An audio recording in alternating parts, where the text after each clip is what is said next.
नमस्ते बच्चों, मैं डॉक्टर सीमा चौधरी, सह आचार्य संस्कृत, राजकीय महाविद्यालय बूंदी। अभिज्ञान शाकुंतलम नाटक जो कि आपके द्वितीय वर्ष के पाठ्यक्रम में निर्धारित किया गया है, उसके प्रथम अंक के 13 श्लोकों का अध्ययन हमने अभी तक कर लिया है। और जो राजा है वो आश्रम में प्रवेश कर रहा है और वो अपने जो सारथी है उसको ये आदेश दे रहा है कि जब हम आश्रम में प्रवेश कर रहे हैं तब तक आप इन घोड़ों को विश्राम करवा लीजिए और हम लोग आश्रम में प्रवेश करते हैं।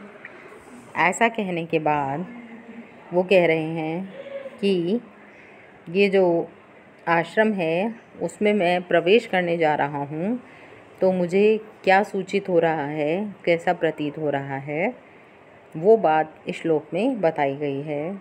तो आप देखिए, शांतम इदम आश्रम पदम स्फुरति च बाहु कुतः फलम इह अस्य अथवा भवितव्यानां द्वाराणि भवन्ति सर्वत्र।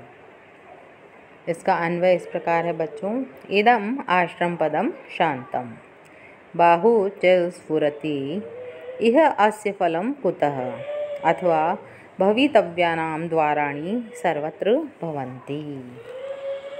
तो इसका देखिए आप अर्थ। इदम आश्रम पदम, ये जो आश्रम है वो कैसा है? शांतम, शांतिपूर्ण स्थान है। अर्थात बच्चों आश्रम में शांति रहती है, तो वो कह रहा है कि ये आश्रम शांतिपूर्ण है। लेकिन वो क्या कहना चाह रहा है कि बाहु च स्फुरति, लेकिन मेरी जो दाहिनी भुजा है, बाहु है, वो क्या कर रही है? स्फुरति, फड़क रही है।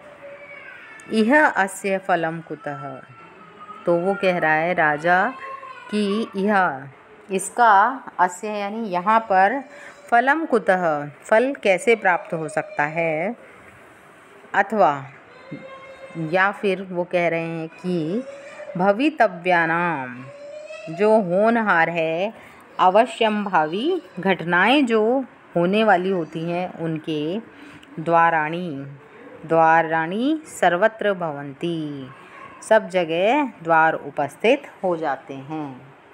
अर्थात जो बात होनी है उसके लिए सभी जगह पर द्वार अपने आप बन जाते हैं। तो फिर से इसका अर्थ देख लीजिए बच्चों कि इदम आश्रम पदम शांतम, यह आश्रम पद कैसा है? शांत है। और लेकिन फिर भी क्या हो रहा है? बाहु च स्फुरति, मेरी जो भुजा है दाहिनी वो फड़क रही है। और यह अस्य फलम कुतः, तो इसका फल यहाँ पर कैसे मिल सकता है, वो इस बात को कह रहे हैं।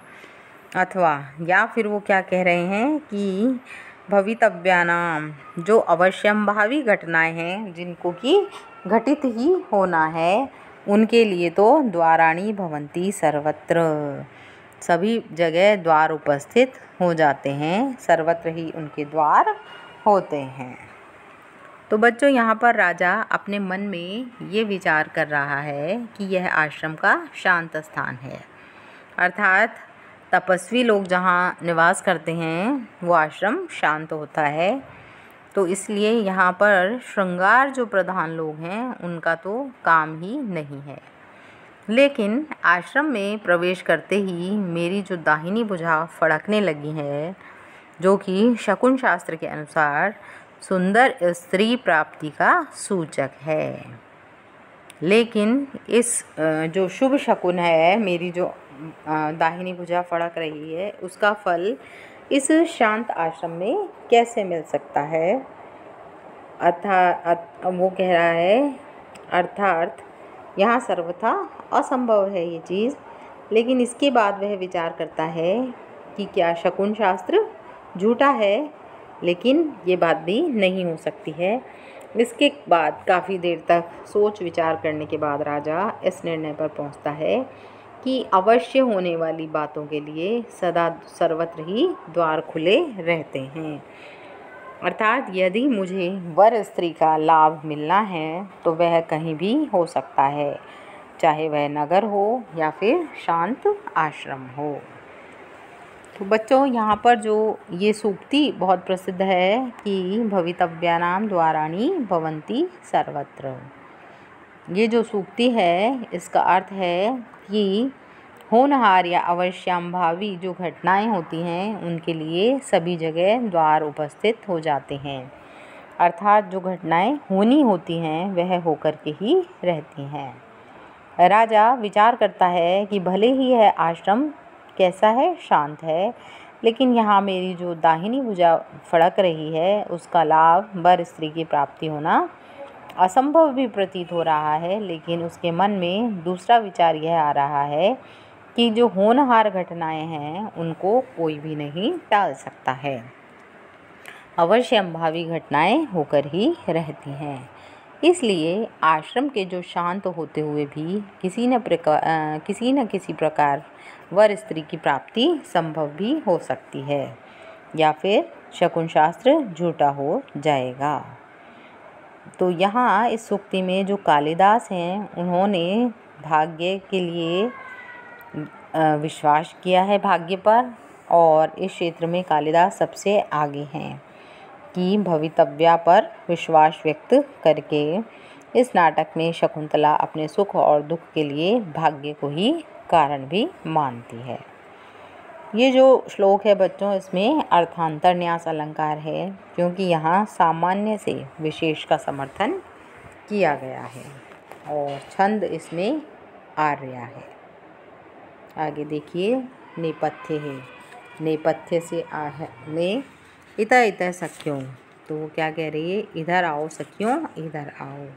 राजा कर्णम दत्वा, राजा कान लगा करके सुन रहा है कि अरे दक्षिणेन वृक्षवाटिकाम आलाप एव श्रूयते। ये जो दाहिनी और जो वृक्ष वाटिका है, वृक्षों की वाटिका है, उसमें से आलाप एव श्रूयते, आवाज़ें सुनाई दे रही है। यावद अत्र तत्र गच्छामि, तो फिर वहाँ जाता हूँ। परिक्रम्य अवलोक्य च, घूम करके और देख करके राजा एतास तपस्वी कन्यका स्वप्रमाण अनुरूपे सेचन घटेर बालपादपेभ्य पयोदातुम इति एव अभिवर्तन्ते।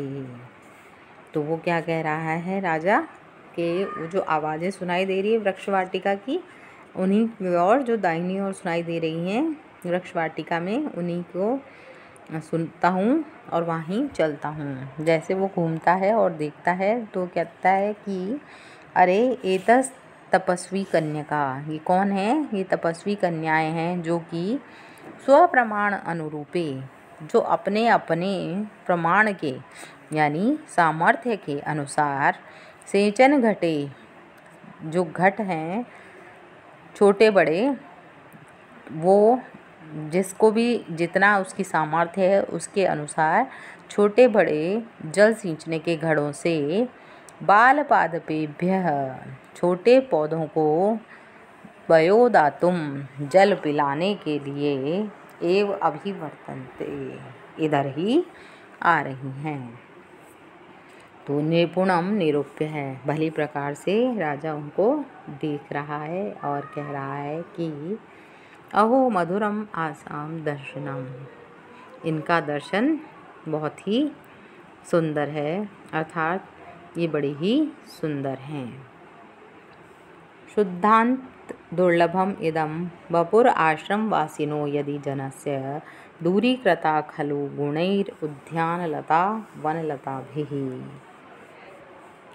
इसका अन्वय देखिए बच्चों, आश्रम वासिनः जनस्य यदि शुद्धांत दुर्लभम इदम वपुः अस्ति तर्हि खलु उद्यानलताः वनलताभिः गुणैः दूरीकृताः। जो आश्रम वासिनः, आश्रम में निवास करने वाले व्यक्तियों में, अर्थात जो तपस्वी कन्याएं हैं उनमें क्या है, जनस्य उन कन्याओं में यदि शुद्धांत दुर्लभम, ऐसा जो सुंदर है, सुंदरता अंतःपुर में भी, शुद्धांत यानी अंतःपुर में भी दुर्लभ होने वाला इदम वपुः, यह सौंदर्य दिखाई दे रहा है, या इनकी सुकुमारता, इनका शरीर इस प्रकार का है जो कि शुद्धांत यानी अंतःपुर में भी दुर्लभ है, बहुत ही मुश्किल से प्राप्त होने वाला है। तो तरही, तो फिर ये बात कहनी पड़ेगी कि खलु, निश्चित रूप से क्या है, उद्यान लता, जो वन की लताएं हैं, उनके द्वारा अपनी सुगंधित और कोमलता आदि गुणों से, वन लता भी, जो वन की लताएं हैं उनके द्वारा, उनमें क्या क्या गुण हैं, वो सुगंधित हैं, कोमल हैं, उनके द्वारा उद्यान लता, जो उद्यान की लताएं हैं उनको भी दूरीकृतः, उनके गुण यानी उनके गुणों को भी तिरस्कृत कर दिया गया है। अर्थात वन लताएं ज़्यादा सुगंधित और कोमल हैं और उद्यान लताओं को उनके सामने तिरस्कृत होना पड़ रहा है। तो फिर से एक बार अर्थ देख लीजिए। आश्रम वासिना जनस्य यदि शुद्धांत दुर्लभम इदम वपुः, जो आश्रम में निवास करने वाले व्यक्तियों में जो तापस कन्याएं हैं, उनमें यदि शुद्धांत दुर्लभम, महलों में भी दुर्लभ होने वाला इदम वपुः, ये जो सौंदर्य है, शरीर है, वो अस्थि है, दिखाई पड़ रहा है, तरही, तो ये बात कहनी पड़ेगी कि ये खलु, निश्चित रूप से वनलता भी, वन की जो लताएं हैं उनके द्वारा उद्यान लता गुणै दूरीकृता, उद्यान की लताओं के गुणों को भी तिरस्कृत किया जा रहा है या कर दिया गया है। यहाँ बच्चों, राजा जो है वो तपोवन की कन्याओं के सौंदर्य को देखकर अपने मन में ये सोच रहा है कि ऐसा शारीरिक सौंदर्य तो राजाओं के अंतःपुर में भी दुर्लभ है, जहाँ पर कि सुंदर से सुंदर स्वास्थ्य एवं सौंदर्यवर्धक भोज्य पदार्थ उपलब्ध होते हैं और श्रृंगार प्रसाधन के सभी साधन भी सुलभ होते हैं।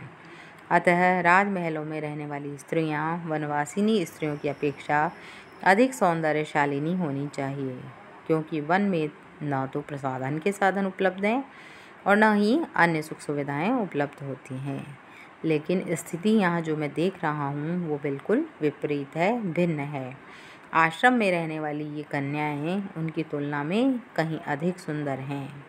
राजा कह रहा है कि तब तो यही कहना पड़ेगा कि उद्यानों में जो परिवर्धित लताएं हैं उनको वन में वृद्धि को प्राप्त लताओं ने अपनी सुगंधि व कोमलता आदि गुणों से तिरस्कृत कर दिया है। अर्थात जहाँ उपवन लताओं को सुंदर होना चाहिए, वहाँ वन की लताएं कहीं ज़्यादा सुंदर हैं, जबकि होना इसके विपरीत चाहिए था। तो यहाँ बच्चों, जो राजा है उसने जिन शब्दों में तपोवन की कन्याओं के सौंदर्य का वर्णन किया है, उससे ये पता लग रहा है कि राजा को उन्हें देखने से पूर्व यही विश्वास था कि जो सौंदर्य है वो तो राजप्रसादों में ही रहता है, अन्यत्र नहीं रहता है, क्योंकि रानिवास में चुन चुनकर सुंदरियों को एकत्रित किया जाता है।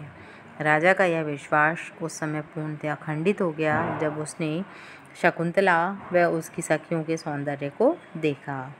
उस सौंदर्य को देखकर राजा को ये बात कहनी पड़ी कि वन की लताओं से ने जैसे उपवन की लताओं को तिरस्कृत कर दिया है। प्रस्तुत जो श्लोक है बच्चों, उसमें निदर्शना अलंकार है, क्योंकि प्रारंभ में श्लोक के पूर्वार्ध एवं उत्तरार्ध में कोई साक्षात संबंध प्रतीत नहीं हो रहा है और अंत में दोनों का पर्यवसान उपमा में हो रहा है। इसलिए निदर्शना का लक्षण भी यहाँ बताया गया है, अभवन वस्तु संबंध उपमा परिकल्पक, और छंद यहाँ पर आर्या है। इसके पश्चात आप देखिए, ततः प्रविशति, इसके पश्चात प्रवेश होता है यथोक्त व्यापारा सह सखिभ्याम शकुंतला। जो जैसा कहा गया है पूर्वोक्त कार्य करती हुई शकुंतला का अपनी सखियों के साथ सह सखिभ्याम सखियों के साथ प्रवेश होता है। शकुंतला कह रही है इधर इधर सखियों, ये सखियों इधर आओ इधर आओ। अनुसुईया कह रही है हला शकुंतले, हे सखी प्रिय सखी मेरी शकुंतला। त्वत्तो अपि तात काश्यप अस्य आश्रम रक्षकः प्रियतरा इति तर्कयामि। त्वत्तो अपि तुमसे भी ज़्यादा तात काश्यप को आश्रम रक्ष प्रियतर हैं, ऐसा मैं तर्कयामि सोचती हूँ या विचार करती हूँ। येन जिसने नवमालिका कुसुम पेलवा अपि त्वमेतेषां मालवाल पूर्णे नियुक्ता। तो वो क्यों कह रही है कि पौधे आपको प्रिय हैं अनुसुईया ज़्यादा तात काश्यप को, क्योंकि नवमालिका के कुसुम यानी पुष्प के समान पेलवा अपि कोमल भी तुमको इन पौधों के त्वत्एषां तुमको इनके मालवाल पूर्णे जो क्यारी बनाई जाती है या जो थावले बनाए जाते हैं उनके पूर्णे उनको बनाने के लिए नियुक्ता तुम जैसी को भी नियुक्त कर दिया है। तो ये बात जब उसकी सखी अनुसुईया ने कही तो शकुंतला उस चीज़ का जवाब दे रही है कि न केवलम तात नियोग एव, मैं ये बात केवल अपने पिता के कारण ही नहीं कर रही हूँ, अपितु अस्ति में सोदर स्नेहो अपि इतेषु, मेरा इनके ऊपर विशेष सहोदर भाई जैसा स्नेह भी है प्रेम भी है, इस कारण से मैं इनकी थामले को या क्यारियों को बना रही हूँ। तो जब अनुसुईया ने ये बात कही कि तुम इतनी कोमल हो और नवमालिका के पुष्प की तरह हो और फिर भी किस काम में लगी हुई हो, तुम्हें तात ने जो काश्यप है उन्होंने किस लिए नियुक्त किया है, ये क्यारियाँ या थावले बनाने के लिए नियुक्त किया है। तो शकुंतला ये कह रही है कि न केवल मैं पिता की आज्ञा का पालन कर रही हूँ, अपितु इन पर मेरा सहोदर भाई के समान स्नेह है, इसलिए मैं ये कार्य कर रही हूँ।